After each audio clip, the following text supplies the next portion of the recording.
এই মা বোনেরা ভুল বুঝবেন না, বেশিরভাগ মেয়েদের সংসার নষ্ট হয় মেয়ের মায়ের কান ভাঙানিতে। ঠিক না ঠিক? যে মেয়ের মা যত বেশি চালাক, ওই মেয়ের কপালে তত তাড়াতাড়ি তলাক। আরেকটা কথা বলছি, যে মেয়ে ছেলে দেখবেন বিবাহের পরে স্বামীর কথার গুরুত্ব না দিয়ে ওর বাপ আর মায়ের কথায় উঠে বসে, ওই মেয়ে জাহান্নামী। রাগ করবেন না, বাস্তব কথা বলে গেলাম, শুনে নিন। আল্লাহর নবী একদিন সাহাবীদেরকে বলছেন, তোমাদের বাড়িতে কয় শ্রেণীর মেয়ে ছেলে আছে গো? তো সাহাবীরা বললেন, ইয়া রাসূলুল্লাহ, আমাদের বাড়িতে 4 শ্রেণীর মেয়ে ছেলে আছে। কয় শ্রেণীর? 4 শ্রেণীর মেয়ে ছেলে আছে, আর আমাদের বাড়িতে তাই আছে। আপনার আমার বাড়িতে 4 শ্রেণীর মেয়ে ছেলে আছে। কে কে? মা, বোন, মেয়ে, বউ।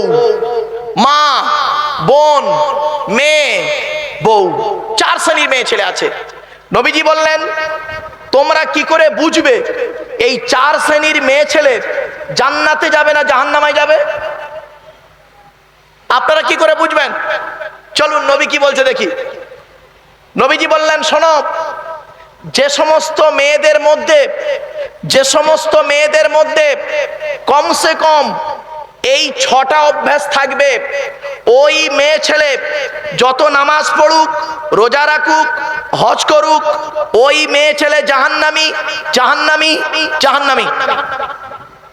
6টা অভ্যাস কি শুনে নিন দয়া করে একটু। 1 নাম্বার হলো, নবীজি বললেন, ওই মেয়ে ছেলের প্রতি আল্লাহর গজব, যে মেয়ে ছেলে স্বামীর সঙ্গে যখন কথা বলে তুই তঙ্গারি করে কথা বলে, স্বামীর সঙ্গে যখন কথা বলে মেজাজ দিয়ে কথা বলে। অনেক মা বোন আছে দেখবেন পাড়ার লোকের সঙ্গে কথা বলে মিষ্টি ভাষায়, আর স্বামীর সঙ্গে যখন কথা বলে মেজাজ দিয়ে কথা বলে। ওই মেয়ে ছেলে যত হাজি সাহেব, পীর সাহেব, মলি সাহেবের মেয়ে হোক, ও জাহান্নামী নারী। 2 নাম্বার, নবীজি বললেন, ওই মেয়ে ছেলে নামাজ পড়ে রোজা রেখে জাহান্নামে যাবে। যে মেয়ে ছেলে স্বামীর দুর্নাম বদনাম অন্য কোনো ব্যক্তির কাছে করে বেড়ায়। অনেক মেয়ে ছেলে এমন আছে দেখবেন 4 ছেলের মা হয়ে গেল, আজও পর্যন্ত 9-এ পড়তে যে ছেলেটার সঙ্গে প্রেম করেছিল, আজও পর্যন্ত তার সঙ্গে ফেসবুক, টুইটার, মেসেঞ্জার, হোয়াটসঅ্যাপ করে। লজ্জা লাগা উচিত। 3 নাম্বার হলো, ওই মেয়ে ছেলে জাহান্নামী নারী, যে মেয়ে ছেলে স্বামী থাকা সত্ত্বেও অন্য পুরুষের সঙ্গে পরকীয়ায় লিপ্ত হয়। অনেক মেয়ে ছেলের স্বামীরা দিল্লি, বোম্বাই, হায়দ্রাবাদ, আহমেদাবাদ, লখনৌ, বেনারস, আসাম, ত্রিপুরা, মেঘালয়, মণিপুর, ইম্ফল, যোধপুর, জয়পুর, ভাইজাগ, পাটনা, ভুবনেশ্বর, কটক, কোথায় বলবো, বাইরে রাজ্যে গেছে কাজ করতে, কলকাতায় যায় কাজ করতে, সপ্তাহে 1 দিন বাড়ি আসে। দেখা যায় স্বামীর অবর্তমানে স্বামীর সঙ্গে ভালো কথা বলে, আবার অন্য পুরুষের সঙ্গে পরকীয়ায় লিপ্ত হয়। ওই মেয়ে ছেলে জাহান্নামী নারী। 4 নাম্বার, শুনে নিন একটু দয়া করে, মা বোনেরা সাবধান হয়ে যান। 4 নাম্বার, ওই মেয়ে ছেলে জাহান্নামী নারী, যে মেয়ে ছেলে বিনা কারণে স্বামীর বিছানা ছেড়ে দিয়ে অন্য বিছানায় রাত কাটায়। অনেক মেয়ে ছেলে আছে দেখবেন যাদের বয়স 50+, কি 40+, কি 55, 60+, ওই ধরনের অনেক মেয়ে ছেলে আছে দেখবেন স্বামী জীবিত আছে, বুড়ো মানুষ, সুগারের রুগী, প্রেসারের রুগী, হার্টের রুগী, স্ট্রোক রুগী, কখন মরে কখন বাঁচে খবর রাখে না। উনি করেন কি, স্বামীর বিছানা ত্যাগ করে দিয়ে ছোট ছেলের ঘরে খাটে ঘুমায় আর তাহাজ্জুদের নামাজ পড়ে, তসবিহ টানে। ওর তাহাজ্জুদের নামাজ আল্লাহ কবুল করবে না। বাবা আমাকে ভুল বুঝবেন না, আমি এই ওয়াজ যদি না করি কিয়ামতের মাঠে আল্লাহ আমার জবানটাকে টেনে ছিঁড়ে নেবে। এত সহজ ভাবলেন নাকি? চলুন এগিয়ে যাচ্ছি। 5 নাম্বার দেখুন, আরো ইম্পর্টেন্ট। 5 নাম্বার, নবীজি বললেন, ওই মেয়ে ছেলে জাহান্নামী নারী, যে মেয়ে ছেলে স্বামীর পরিবারের সঙ্গে স্বামীর পরিবারের সঙ্গে খারাপ আচরণ করে। অনেক মেয়ে ছেলে আছে দেখবেন, স্বামীকে খুব ভক্তি করে, শ্রদ্ধা সম্মান করে, স্বামীর বাম্মাকে দেখতে পারে না, স্বামীর ভাই বোনকে দেখতে পারে না, স্বামীর আত্মীয়দের দেখতে পারে না। ওর ভাই এলে, ওর বাম্মা এলে ভালো করে খাওয়াবে, আর স্বামীর বাম্মা স্বামীর ভাই বোন এলে আলু ছানা ডাল খাইয়ে দায় সারা কাজ করে দেবে। ওই মেয়ে ছেলে জাহান্নামী নারী। ও নামাজ পড়ুক, রোজা রাখুক, হজ করুক, জাহান্নামী নারী। যে মেয়ে ছেলে স্বামীর পরিবারের সঙ্গে খারাপ আচরণ করে। 6 নাম্বার, ওই মেয়ে ছেলে জাহান্নামী নারী। যে মেয়ে ছেলে তার স্বামীকে বলে, তোমার সঙ্গে বিয়ে হয়ে আমার জীবন নষ্ট হয়ে গেছে, আমার মতো মেয়ে বলে তুমি বেঁচে গেলে, অন্য কেউ হলে বুঝতে পারতে। অনেকে মেয়ে ছেলে আছে স্বামীকে বলে দেখবেন। আবার অনেক মেয়ে ছেলে আছে বলে, তোমার সঙ্গে বিয়ে হওয়ার আগে আমাকে কত মাস্টার, ডাক্তার, ইঞ্জিনিয়ার, প্রফেসর বিয়ে করতে চেয়েছিল, আমার বাপ ভালো মানুষ বলে সেখানে বিয়ে না দিয়ে তোমার সঙ্গে বিয়ে দিয়ে আমার জীবন নষ্ট করে দিয়েছে। তোর সেখানে বিয়ে দেবে কি করে রে? তুই তো নকেলাস কম মাধ্যমিক পাস। একটা ডাক্তার বিয়ে করবে? আমি ভালো বলে বিয়ে করেছি। মনে রাখবেন, ওই মেয়ে ছেলে জাহান্নামী নারী। কেন? জন্ম, মৃত্যু, বিবাহ সবই আল্লাহর হাত। এই তকদিরের আলোচনা করলে অবাক হয়ে যাবে। চলুন ওদিকে গেলাম না, এবার আসছি কিয়ামতের মাঠে। কিয়ামতের মাঠে দুই দিকের প্রশ্ন হবে। কদিকের? আমার সাথে কথা বলুন না বাবা। এই তো হয়ে এসছে, 11টায় চলে আসবে হুজুর কেবলা, চিন্তা নেই।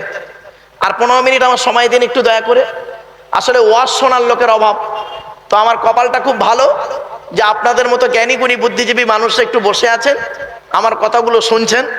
এখন কতটা আমল করবেন জানি না, তবে জৈসি কারণে ওইসি ভরনে, না মানে তো করকে দেখ, জান্নাত ভি গায়ে দোজখ ভি গায়ে, না মানে তো মারকে দেখ।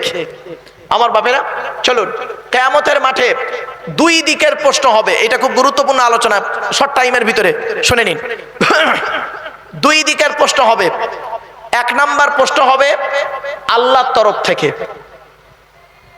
আল্লাহর তরফ থেকে, হুকুকুল্লাহ। আর 2 নাম্বার প্রশ্ন হবে বান্দার তরফ থেকে, হুকুকুল ইবাদ। চলুন, আল্লাহর তরফ থেকে কি কি প্রশ্ন হবে?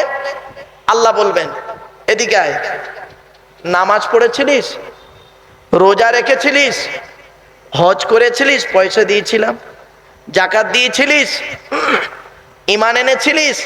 তা আমরা কি বলবো মার খাওয়ার ভয়ে? তখন আমরা মার খাওয়ার ভয়ে বলবো, আল্লাহ মাঝে মাঝে নামাজ পড়েছি, মাঝে মাঝে ছেড়েও দিয়েছি, মাঝে মাঝে রোজা রেখেছি, শয়তানের পাল্লায় পড়ে আবার ছেড়েও দিয়েছি। আপনি দয়ালু, দয়াবান, আজকের দিনে কেউ আমার নেই। আল্লাহ বলবে, কেন? তা কার জন্য নামাজ ছাড়লি, কার জন্য রোজা ছাড়লি? আল্লাহ, এত কাজের চাপ, এত কাজের চাপ, নামাজ পড়ার সময় পাইনি। তা আল্লাহ বলবে, কার মুখে খাবার জোগানোর জন্য অত কাজের চাপ তৈরি করলি? বউ, ছেলে মেয়ে, পিতা মাতা, তারা কই? তারা কই?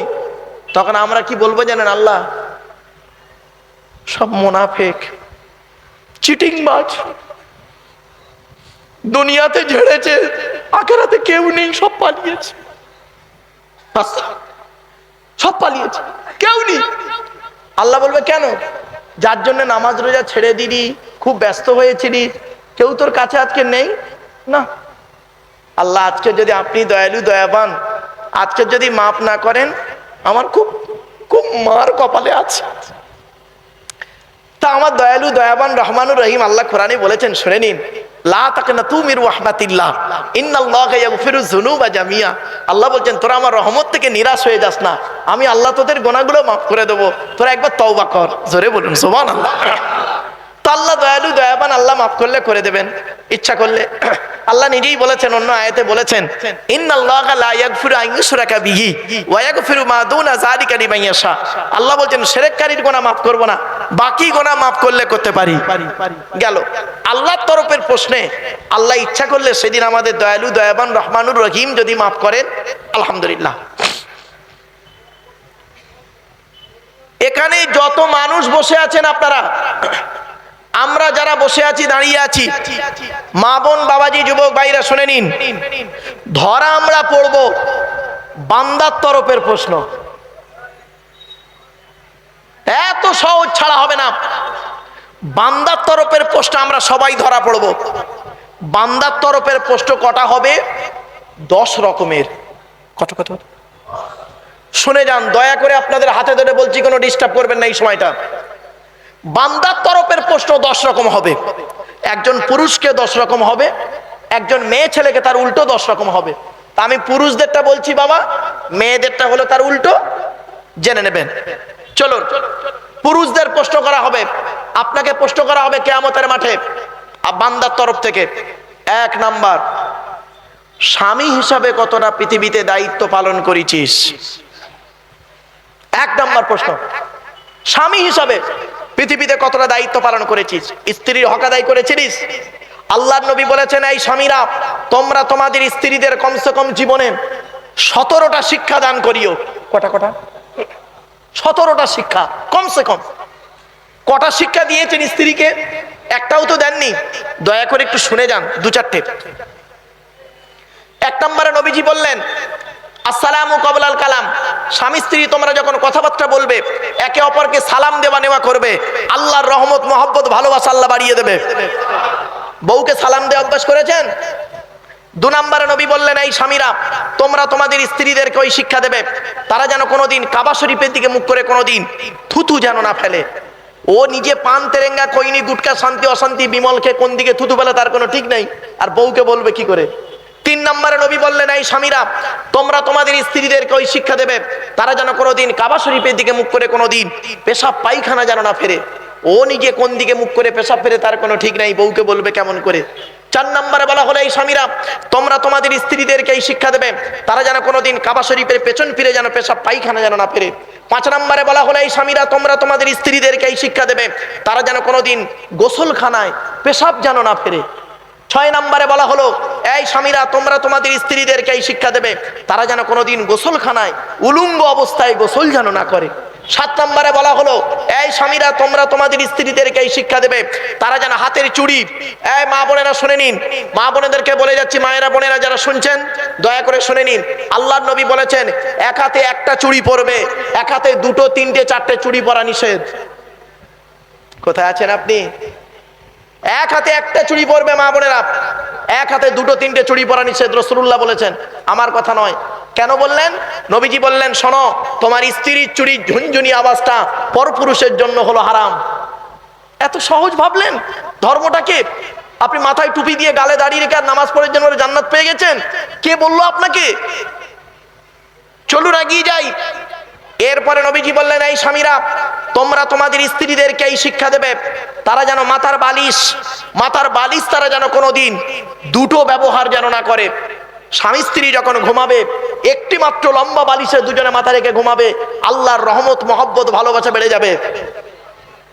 ছোট্ট একটা উদাহরণ দিচ্ছি, এখানে অনেক শ্বশুর বসে আছেন, ভুল বলছি?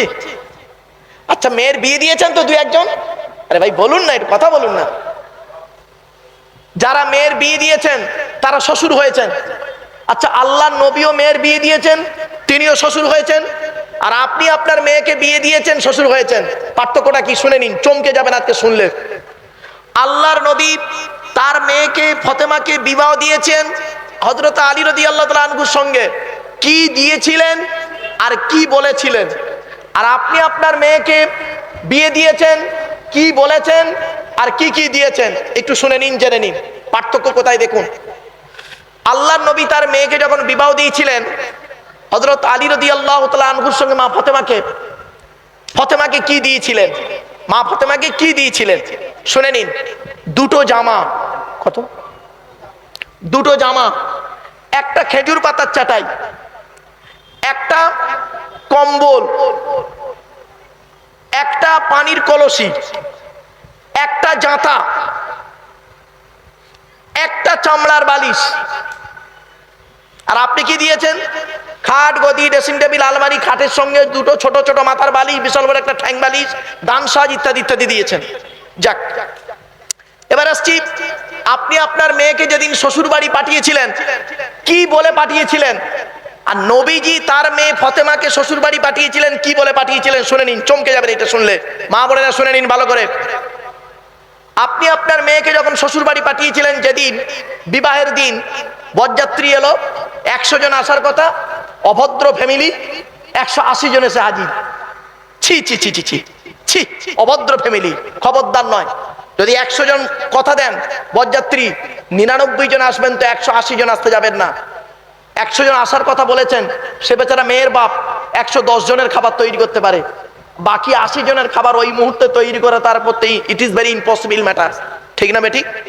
আর ওই সময় করতে না পারলে দেখবেন বরের বোনাইরা, আপনারা কি বলেন, বোনাই বলেন নাকি বরের দুলাভাই, দুলাভাই, বরের দুলাভাইদের আইটেম দেখবেন, খাবো না, চলে যাবো, ভিখারির বাচ্চা, খাইনি নাকি।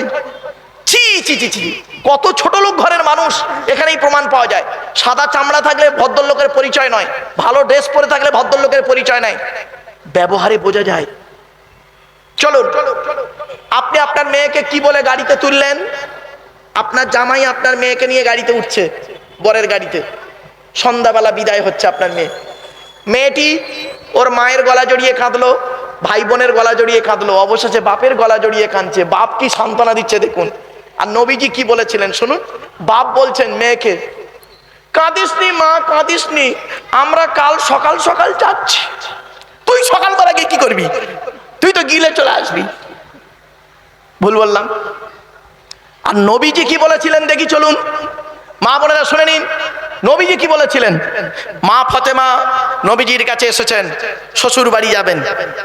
আব্বা জান, আজকে তো মা বেঁচে নেই, মানে খাদিজা তো ইন্তেকাল করেছেন, খাদিজা ইন্তেকাল করেছেন অনেকদিন আগে। তখন মা ফাতেমা বলছেন, আব্বা জান নারায়ে তাকবীর, নারায়ে তাকবীর, আওলাদে মুজাদ্দিদুজ জামান, নারায়ে তাকবীর। আমার বাপেরা, যার অপেক্ষায় আপনারা এতক্ষণ চাতক পাখির ন্যায় ছিলেন, তিনি এসে গেছেন, এখনই স্টেজে আসছেন। বাবা, আপনারা যে যেখানে আছেন দয়া করে মেহেরবানি করে চলে আসেন। গ্রামের সমস্ত মানুষদের কাছে আমি আবেদন নিবেদন করছি, আপনারা চলে আসেন। নারায়ে তাকবীর, আওলাদে মুজাদ্দিদুজ জামান, নারায়ে তাকবীর। আমার বাপেরা, যে যেখানে আছেন দয়া করে মেহেরবানি করে চলে আসেন। বাপেরা, আল্লাহর ওলির সন্তান, তাজিমান একটু দাঁড়িয়ে যান বাবা, তাজিমান একটু দাঁড়িয়ে যান বাবা। নারায়ে তাকবীর, নারায়ে তাকবীর।